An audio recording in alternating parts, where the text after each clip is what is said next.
Monsieur le Président, chers collègues, la situation des producteurs et productrices en agriculture biologique est préoccupante.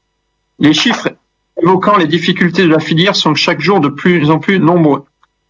Par ailleurs, le taux de conversion à l'agriculture biologique démontre une baisse d'attractivité du secteur sans précédent.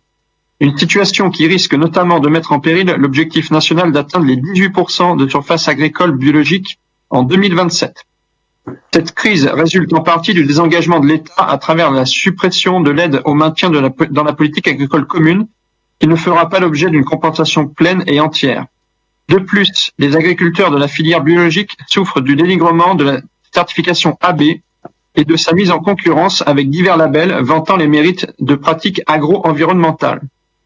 Cette situation impacte directement les habitudes de consommateurs dont le pouvoir d'achat est en berne dans un contexte d'inflation historique. En effet, bien que les demandes en cantine scolaire restent dynamiques, les ventes en produits biologiques en grande surface sont en diminution constante depuis 2020.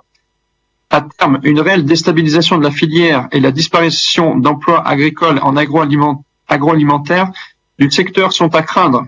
Déjà, de nombreux producteurs font face à de difficultés quant à la pérennité de leur exploitation dès 2023.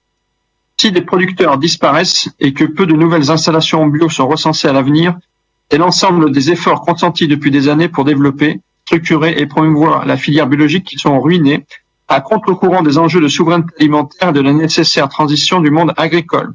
Par conséquent, la région doit s'investir pleinement pour garantir une production agricole biologique sur son territoire en octroyant des aides renforcées aux agriculteurs en demande de conversion. Je vous remercie.